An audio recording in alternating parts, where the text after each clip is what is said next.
According to Finances Online, FinTech refers to the process of enhancing and automating the use and delivery of financial services through the use of innovative technologies.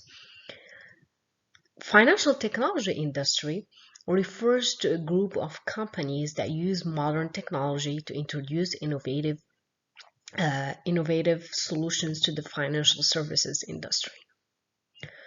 Um, Thanks to FinTech, you can send money to a friend via PayPal or deposit a check by just snapping a picture of it with your smartphone.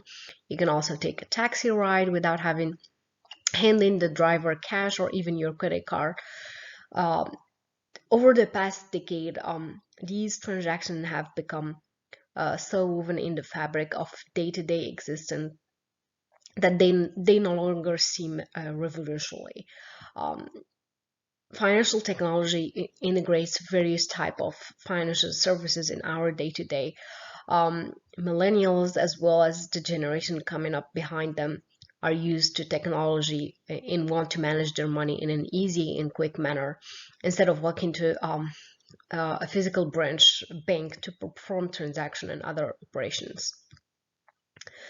FinTech is redefining financial services in the 21st century. Originally, the term applied to technology used in the back end of established trade and customer financial institutions, but it has expanded to include various innovations in technology, to include cryptocurrencies, machine learning, robot advice, and the Internet of Things. So the term fintech today is associated with every new technology, including artificial intelligence, machine learning, and blockchain in finance environment. Out of all the current technologies that are pushing the fintech revolution ahead, blockchain is one of the most important ones. The future of fintech is blockchain. At the moment, blockchain is beginning to gain steam. It has, however, not yet become the mainstream form of technology due to many people not fully understanding what a blockchain is. Um, Blockchain helps fintech with its distributed, decentralized, transparent, and immutable digital ledger technology, providing a new type of freedom and security. There is no single authority controlling the information, and nobody can modify the data. The decentralization, which is the core feature of blockchain, makes it transparent yet secure at the same time. So how is that possible? Since data is distributed instead of stored in one central database, it's available to the users without the restrictions imposed by the administrator. At the same time, the distributed ledger makes life complicated for hackers. So data extraction from the decentralized database is a hard nut to crack, contrary to the centralized structure. Aside from security and transparency, blockchain guarantees improved traceability, since every block in the chain stores information on all the previous transactions on events. It's easy to access and identify. The immutability of the blocks facilitates auditing and identifying bugs. So whether you're looking to make money transfers with your app safer or speed up the validation of transactions on your platform, I think blockchain may be an answer to all the issues. These four basic features of the blockchain address the key drawbacks of the conventional financial system and the transaction processing and verification system of the banks. Now, fintech industries are starting to understand this and are looking into adopting blockchain to decrease costs, remove the middleman by using smart contracts, and allowing users to send and receive money instantly, securely, and anonymously. Some of the organizational impacts of introducing blockchain in fintech includes unlocking future markets and allowing massive growth of fintech technology. And with blockchain fintech apps, the process of sending money, regardless of how much, is significantly faster. What's currently a matter of days can easily become a matter of minutes. Another bigger impact of blockchain technology is that it is highly secure. The technology is based on strong encryption, which means that only individuals with a unique key code can access their data. Uh, Blockchain and cryptocurrency fintech apps enable also direct peer-to-peer transaction that eliminate all intermediaries, meaning all unnecessary costs and fees are taken out of the picture.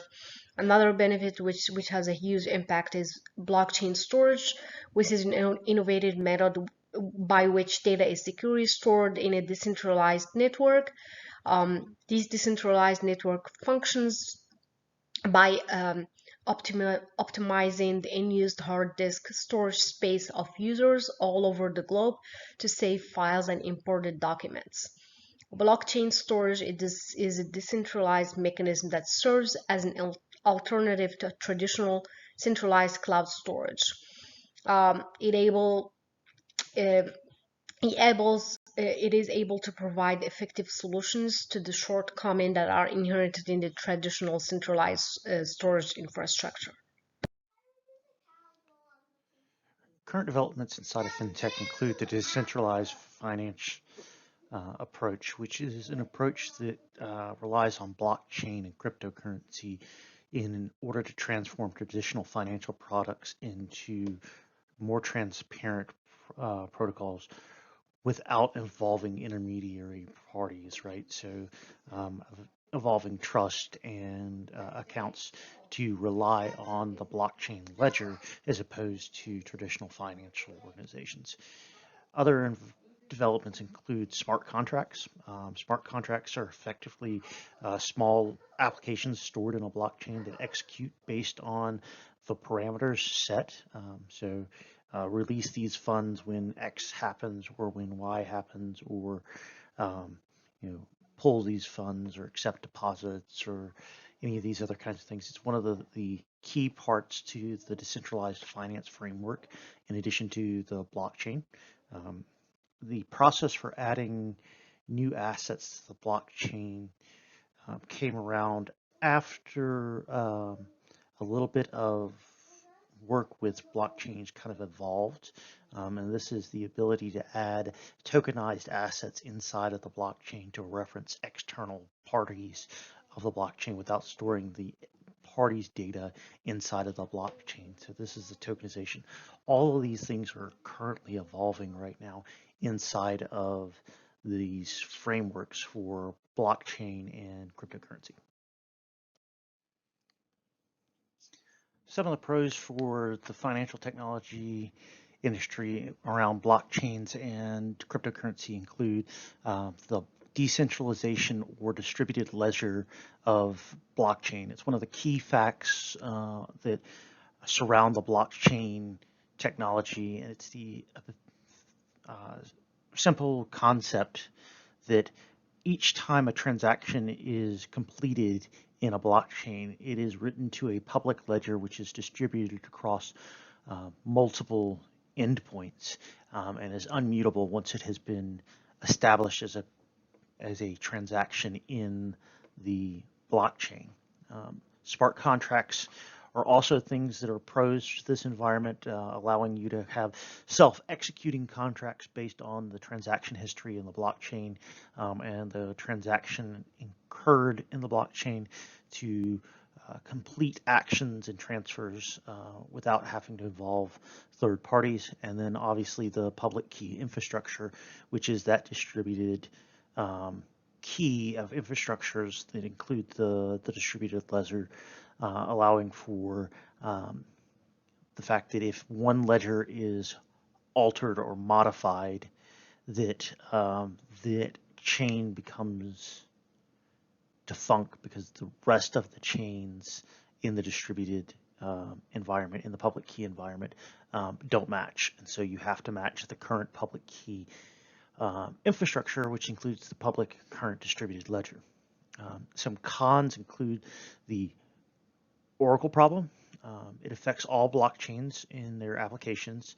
For real-world technologies, it's a consequence of having an insecure oracles, so different accounting for each real-world application.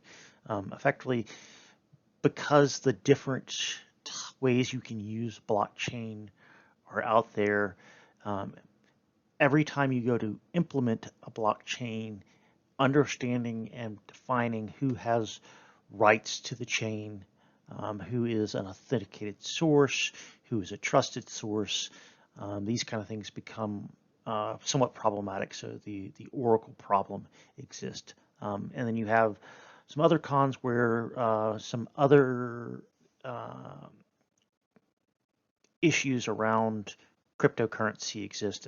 For instance, in Islamic countries, cryptocurrency doesn't follow um, certain religious laws. In other countries, such as Russia or China, it's been banned due to, quote, safety reasons and other things along those issues.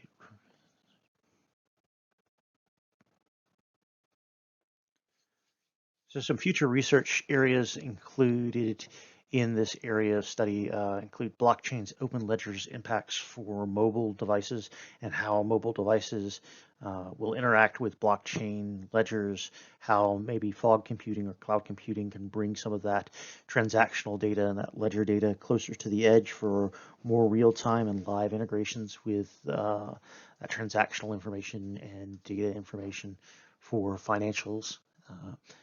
Some of the smart contract adoptions for international payment exchange. There are questions around how smart contract adoption would work with an international audience. Is the smart contract adoption going to handle the exchange at the time of contract? Is it going to happen at the time of execution? How do the smart contracts get updated or amended in blockchains because they're immutable? Based on geographic, geopolitical states and those kinds of things. So there's some research opportunities there.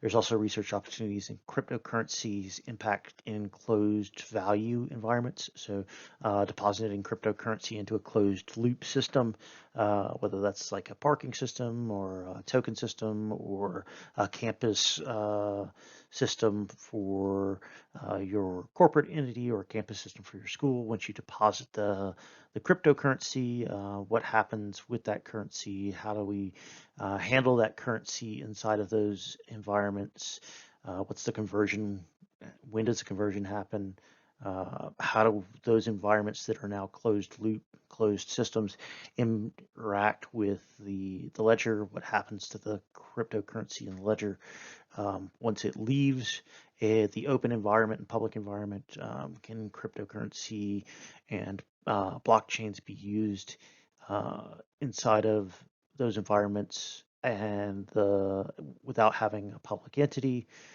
just having a closed loop entity. Those kinds of research questions are available there.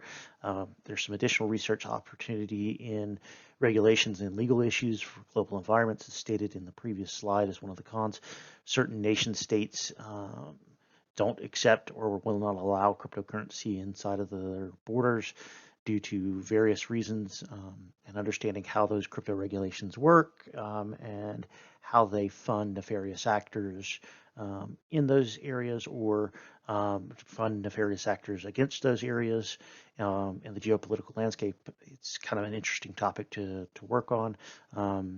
In the distributed finance, the Oracle problem that we kind of talked about earlier in the previous slide is also another interesting area of research, and maybe how smart contracts can address that, and maybe some of these other areas of research above could help facilitate that problem for solutions.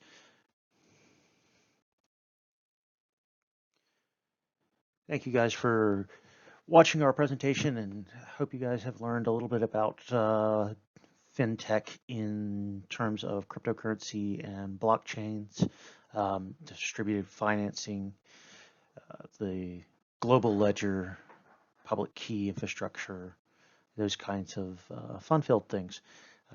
As you can see here, here's a list of reference material for this presentation. And if you guys have any questions, please feel free to reach out to us. Thank you.